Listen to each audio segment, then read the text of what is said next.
I wasn't supposed to be awake that early, you know? My body just doesn't cooperate before 7. Never has. But that morning I jolted up in bed before the sun even had a chance to peek over the skyline. There was something off in the air, that weird gut feeling, and I'd just been dreaming about my old man. Never a peaceful dream. Just shouting or that heavy silence, like standing beside someone you'll never really figure out, which is basically how it always was in real life. I swung my legs out, sat there in the dark a minute, looking around my sleek apartment, floor-to-ceiling windows with that crazy, good city view. A reminder that I'm not that 18-year-old storming off a dusty farm anymore, swearing I'd never look back. I'm 34 now, wearing a suit more than jeans, slinging legal briefs instead of hay bales. Yeah, corporate attorney, downtown Chicago. And if I'm being honest, I've tried not to think too hard about home. Anyway, I picked up my phone, half out of habit, and noticed 3 missed calls from a number I didn't recognize. No message. And just as I was about to brush it off, the phone buzzed again. Same number. I answer, expecting some robocall, and instead I get this soft, hesitant voice. Is this Mr. Carter? Son of Robert Carter. Yeah, that's my father. Who's this? The voice gets real quiet. St. Luke's General. Your father's here, critical condition, heart attack, unresponsive. I froze. Not because I didn't care, but because, honestly, what do you even say? The last time we spoke, 3 years back, he told me I wasn't his son anymore, that I'd sold out, left the name and the bloodline behind, then hung up before I could finish. Still, hearing a stranger tell me he might be dying hit like a steel-toed boot to the ribs. Any other next of kin? She asked. No, just me. I'll be there. I don't even remember the rest. Threw clothes in a bag, suit, old jeans, boots I hadn't worn in a decade.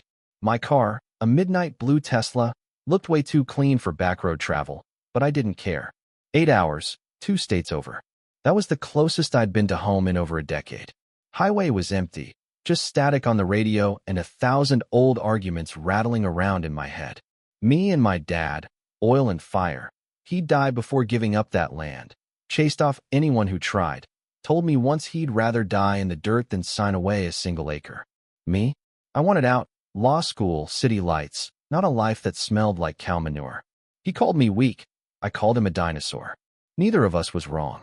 I pulled into the hospital just as the sun was setting, that orange you only get in the country. The nurse at the desk led me down hallways that smelled like bleach and boiled vegetables. My dad looked smaller, all gray, tubes everywhere, chest barely moving. I waited for him to wake up and yell at me for showing up. He didn't.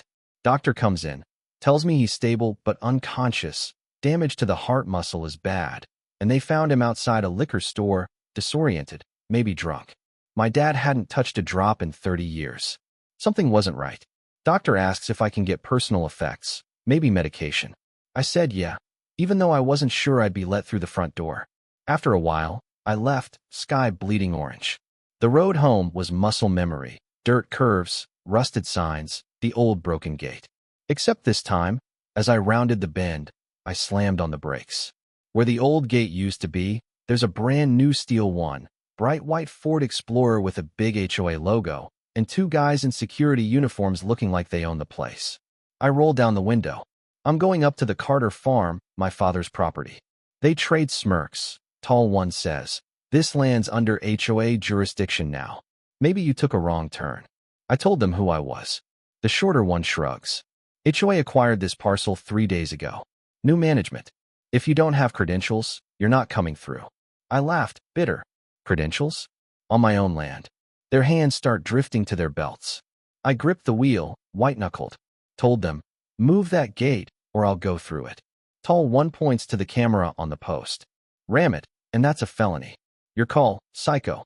I didn't say another word. Backed up, floored it. The gate splintered. Guards dove into the ditch as I tore up the path toward home, heart pounding like I was 17 again. The farmhouse looked the same, but not. The porch, the windmill, the big white house.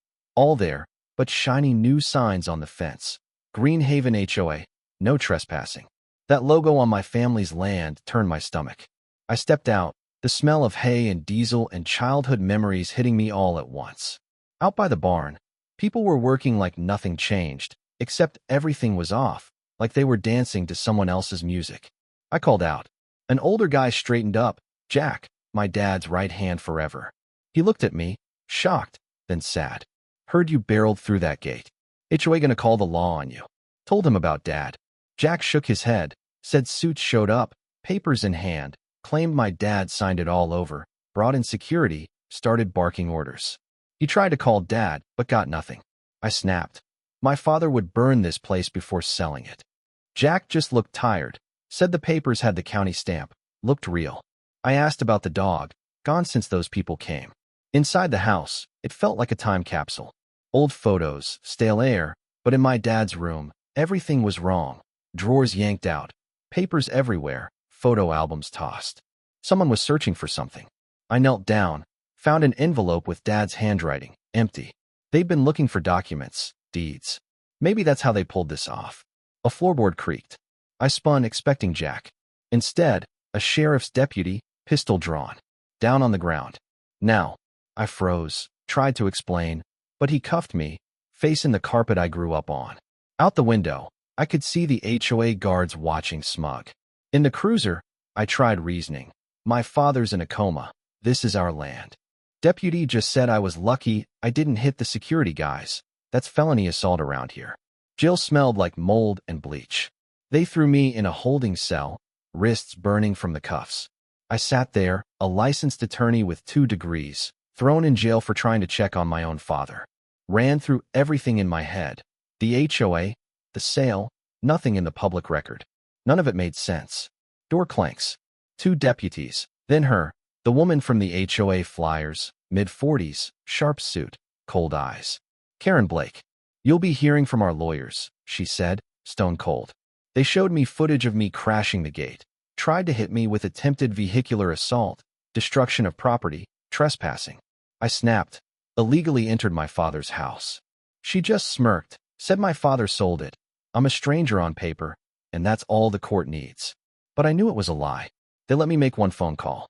I called Leo, a friend I hadn't spoken to in years, but someone I knew I could trust. FBI agent. He picked up. I told him everything, and to my surprise, he didn't hesitate. Said his dad knew the DA, and the FBI already had an eye on Green Haven for sketchy land grabs. Told me to sit tight. Didn't take long. Next thing I know, they're leading me out of the cell and into a conference room, where Leo and another federal agent are waiting. You weren't kidding, Leo said, sliding a folder across the table. Inside, everything the FBI had on Green Haven. Fraud, coercion, forgery. We finally had a smoking gun. Leo explained the plan.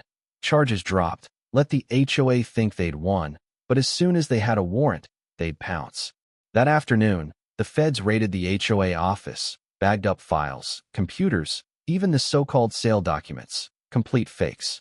Notary was a dead man. Signatures didn't match.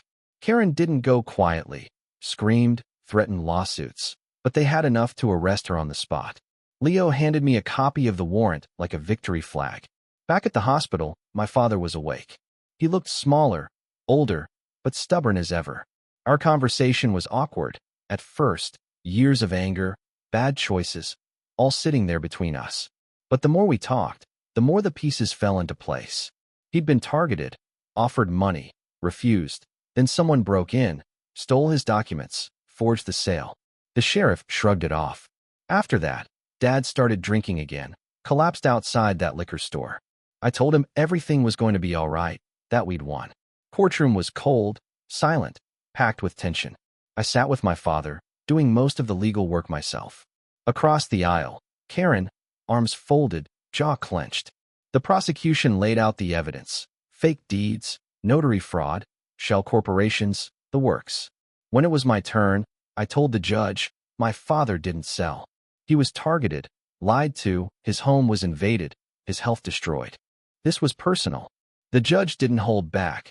Guilty on every count. 17 years for Karen. The guards got 5, her lawyer 10. The damages? Over $2 million for us.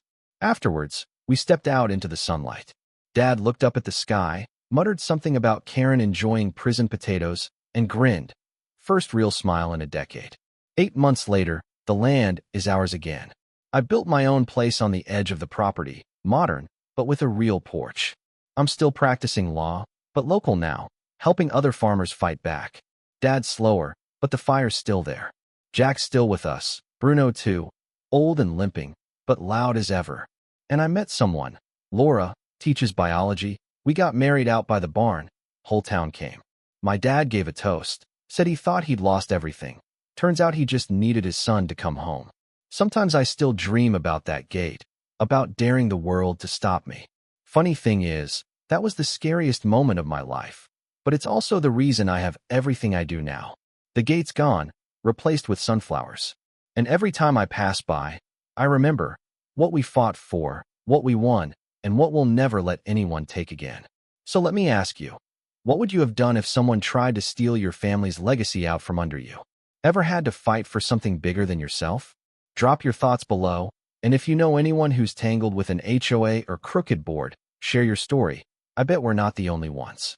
And hey, if you believe justice can still win out in the end, go ahead and hit that subscribe. Stick around for the next chapter. We're just getting started.